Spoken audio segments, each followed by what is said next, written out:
अस्सलाम वालेकुम नाज़रीन, आज मियां जवेद लतीफ ने नवाज शरीफ को झूठा साबित कर दिया और इसके अलावा उन्होंने 9 मई के हवाले से पीटी के मौक़िफ़ की भी भरपूर तायीद की। उनका कहना था कि जिन लोगों ने प्रेस कॉन्फ्रेंस की वो तो सजाओं से बचते गए, लेकिन जिन्होंने प्रेस कॉन्फ्रेंस नहीं की वो आज भी जेलों में हैं। इसके अलावा काशिफ अली अब्बासी ने मियां जवेद लतीफ से और भी बहुत सारे सच उगलवा लिए। आइए पहले उनकी गुफ्तगू सुनते हैं, फिर इस पर बात करते हैं। मियां जावेद लतीफ साहब, लगता है ऐसा है कि पीटीआई की छुट्टी नहीं है इससे। आज 1 साल गुजरने के बाद जो प्रेस कॉन्फ्रेंस है काफी सख्त की गई और कहा गया कि सजाएं तो होंगी। कोई मुझे ये समझाए कि आज ताकतवर अदारा जब ये बात करे कि पीटीवी पर हमला हुआ, पार्लियामेंट पर हमला हुआ, प्राइम मिनिस्टर हाउस हमला हुआ, क्या उस वक्त किसी एक वाक़े में किसी एक शख्स को सजा हो जाती तो 9-10 मई ना होता? सर वो तो मुझे थोड़ा आपके मुखालिफ मियां साहब ये कहेंगे अगर आईजीआई केस में अगर सजा हो जाती तो उस मुल्क में दादनी भी खत्म हो जाती। तो मसला ये है कि यहाँ पर ये तारीख ही ऐसी है ना। वो भी दे लें। हम कमीशन की तो बात करते हैं कि जुडिशल कमीशन बनना चाहिए, तो भाई मेरे कोई एक बंदा सच तो बोले कि जब जनरल पाशा समेत बाकी लोगों ने मीनारे पाकिस्तान इस इंतशार को लॉन्च किया था, उस वक्त किसने सहूलतकारी की? जुडिशल कमीशन बनाए, सब पर बनाए, लेकिन गल फिर जनरल जिलानी तक चली जाएगी। मैं ये कह रहा हूँ कि बिल्कुल करना चाहिए। 1947 से शुरू करें और मेरे भाई आप अयूब खां तक ले जाएं। फिर इसमें आप अगर वो खुद तैयार हैं कि 2014 भी हो और पीटी भी हो तो आप नवाज शरीफ की नाइली भी उसमें डालें। इमरान खान को जो केसेस रात को 12-12 बजे तक केस चलते रहे, इन केसेस में और दूसरे केसों में सजा दी गई। इलेक्शन कमीशन आपके वक्त या बाद के वक्त किस तरह मैनेज होता रहा, बनाए फिर एक। अब तो इजाजत मिल गई है, बना दो हुकूमत हो तुसी।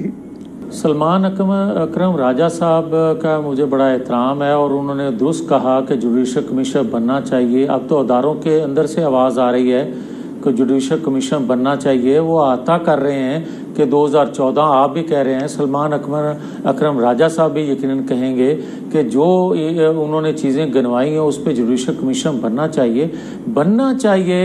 और ये भी बात सलमान अकरम राजा साहब दुरुस्त कह रहे हैं कि जो प्रेस कॉन्फ्रेंस करे वो 9-10 मई से पाक हो जाए और जो प्रेस कॉन्फ्रेंस ना करे वो आज तक जेल में रहे। सबसे बड़ा कसूरवार वो है जिन्होंने 9-10 मई के मुल्ज़िमों को प्रेस कॉन्फ्रेंस करने पर छोड़ दिया, जिन्होंने उनको बरीउज़्ज़ुमा करार दे। कैसे वो किसी को उस चीज़ से बरीउज़्ज़ुमा करार दे सकते हैं? मैं तो समझता हूँ कि जुडिशल कमीशन बने, वो पूछे कि इमरान खान वैसे ही बरीउज़्ज़ुमा करार दिया मियां साहब के ये कहा था। सुने सर, जैसे मियां नवाज शरीफ साहब बरीउज़्ज़ुमा हुआ चीज से, कहाँ सजाओं पे सजाएं हो रही थी, जेलों में जा रहे थे और उसके बाद सडनली फिर यार मुझे सजा दे लो, इमरान खान साहब को ना दो, आप नवाज शरीफ को सजा दे लो, पर मेरी बात तो सुनो। सर मैं आपको ये कह रहा हूँ, मैं ये कह रहा हूँ कि वो कैसे होता है, वो वैसे ही होता है जैसे हमेशा से होता है। यार बात मुकम्मल कर लेने दे, मैं आपकी मिन्नत कर रहा हूँ, मेहरबानी करें। मैं आपसे ये गुजारिश करने लगा हूँ, इमरान खान जिन बना पे वो मकबूल हुआ, नवाज शरीफ को आप तमाम वो सच हकायक कह लेने दें। सिर्फ शर्त एक है, उसको गद्दार ना कहना, उसको मोदी का यार ना कहना, उसको अमेरिका का गुलाम ना कहना, उसको डाकू चोर लुटेरा ना कहना, उसको सजा कोई ऐसी ना दे देना कि हम ढूंढते फिरे नवाज शरीफ को। नवाज शरीफ सच बोल दे तो नवाज शरीफ पाकिस्तान का मकबूल तरीन वो शख्स होगा जिसकी मकबूलियत आसमान को छुएगी। तो आप ये कह रहे हैं मियां साहब सच नहीं बोलते। सर मेरी बात सुने, किसने रोका है? उससे नुकसान लीडर कब डरता है कि मेरे साथ क्या होगा? यही प्रॉब्लम है कि आप पॉइंट स्कोरिंग में उधर चले जाते हैं।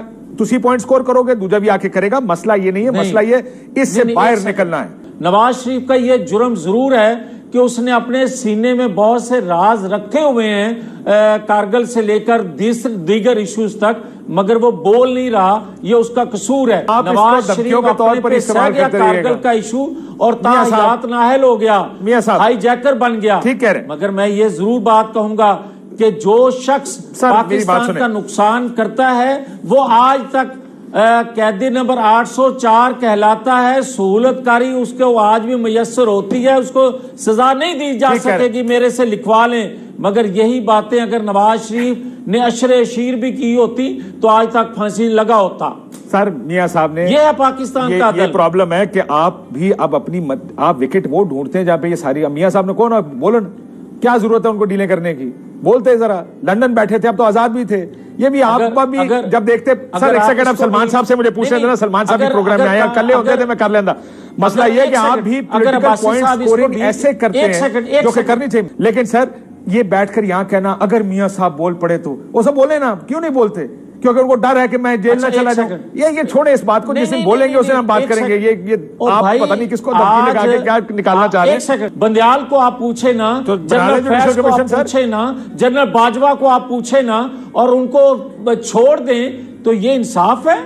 جو آپ جنرل باجوہ کا تو آپ کیسے رنگ بدلے جاتے ہیں اس ملک میں. آپ لوگوں نے ان کا نام لینا چھوڑ دیا تھا، آپ نے ان کو ووٹ دیا، آپ نے ان کو دوسری دفعہ ایکسٹینشن کی بات. سب میاں صاحب چھوڑ دینا. خواہش اور حقائق یہ دو بڑی مختلف چیزیں. سو اس لیے حقیقت کیا ہے، حقائق کی بنیاد پر یہ فیصلے ہونے چاہیے. اور میں صرف ایک مثال چھوٹی سی دے دیتا ہوں. 9 مئی کے اوپر بہت سے تحریک انصاف کے سیاستدان ایسے ہیں جن پر بیک وقت 6 مختلف شہروں میں ہونے کا الزام ہے.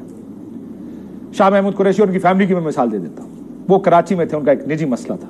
ان پر مقدمات 4 مختلف شہروں میں FIR ہے کہ آپ ملتان میں بھی تھے، آپ لاہور میں بھی تھے، شاید پنڈی میں بھی تھے، آپ میاں والی میں بھی تھے. ہر جگہ FIR ہے.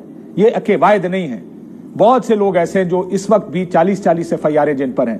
کوئی چھلاوا نہیں ہے کہ ایک وقت میں 7 8 6 جگہ پر وہ موجود ہو سکتا ہے. سو اس طرح کی FIRs ہوئی ہیں لوگوں پر. اس کو بھی دیکھنا چاہیے. اگر وہ کہیں موجود ہیں، ظاہر ہے 1 سال میں یہ تو پتا چل گیا ہوگا کہ کون کہاں تھا. اس کی یا تو فوٹیج ہوگی یا اس کی جو ٹیلی فون سگنل سے آپ یہ فیصلہ کر سکتے ہیں کہ وہ کہاں موجود تھا. لیکن وکٹمائزیشن بھی سیاسی اس معاملے پر نہیں ہونی چاہیے. آرٹیکل 19 اظہار رائے کی آزادی پر بھی بہت بات کی. دیکھیں اس میں بھی بڑا ایک تھن لائن ہے جو سوشل میڈیا ہے. کہا گیا بہت زہر اگلتا ہے. ریگولیٹ کرنے کی ضرورت ہے، کنٹرول کرنے کی نہیں. ہمارے ملک میں جب بھی کوئی چیز غلطی کی طرف جاتی ہے ہم کہتے ہیں اس کو کنٹرول کر لیں. اس ملک میں بڑے عرصے سے ٹروتھ اینڈ ریکنسیلیشن کی بات چل رہی ہے کہ سچ بولا جائے. ہمارا مسئلہ یہ ہے کہ ہم سلیکٹو سچ بولتے ہیں. ہم سچ بھی کھل کر نہیں بولتے. ہم سچ اپنی مرضی کا کہنا چاہتے ہیں. آپ کسی کے پاس جائیں گے، کسی سیاسی جماعت کے پاس، وہ اپنا کیا بھول جائے گی، دوسرے کے کیا یاد رکھے گی. حالانکہ یہاں پر سب کی CV پر بہت کچھ ہے. حکومتیں گرائی گئی ہیں، الیکشنز. یہاں پر انہوں نے ان سے الیکشن کا بھی سوال پوچھا گیا 8 فروری کے. انہوں نے کہا ثبوت سے بات کریں. آپ کسی سیاسی جماعت کے پاس چلے جائیں، ہر سیاسی جماعت آپ کو ایک ہی بات کہے گی، پاکستان کی تاریخ میں کبھی شفاف الیکشنز نہیں ہوئے. اور اگر آپ ان سے یہ پوچھیں کہ کون ہے جو اس 76 سالہ پاکستانی تاریخ میں یہ سب کرتا رہا ہے، تو ان کا اشارہ ایک ہی طرف جائے گا. سو بالکل یہ سب کے سب واقعات، ان سب پر جوڈیشل کمیشن ضرور بننا چاہیے. لیکن آج کو یہ پریس کانفرنس دیکھ کر لگتا ہے کہ ادھر سے جواب آ گیا کہ یہ مذاکرات شاید اب نہ ہو پائیں. لیکن ایک چیز کیونکہ بار بار اس کا ذکر کیا گیا، ہم کسی ایک کے ساتھ نہیں ہیں، ساتھ لے کر نہیں چلتے. لیکن جس چیز کو دیکھنے کی ضرورت ہے، شاید DGISPR صاحب کو دیکھنے کی ضرورت ہے کہ جب انہوں نے جب بھی کسی جواب میں تحریک انصاف کا ذکر کیا تو جو الفاظ استعمال کیے وہ شاید بات کسی ایک پرٹیکولر کانٹیکسٹ میں ٹھیک ہوگی، لیکن ہمارے سوال جو ہی ادھر سے یہ الفاظ استعمال ہوئے، صحافیوں نے بھی اسی طرح کے الفاظ استعمال کرنے شروع کر دیے. کیا تھے ذرا سنیے. کس طرح عوام نے اس انتشاری ٹولے سے پیچھے ہٹی، زہریلے مقاصد رکھنے والے جو گروہ اور ٹولے ہیں انتشاری ٹولے کے عمل سے دور کیا. کوئی سیاسی ٹولہ، سیاسی انتشاری ٹولے کے ایک زہریلا بیانیہ بنایا جاتا ہے، جھوٹ بولا جاتا ہے. یہ کہہ کے ریفر کیا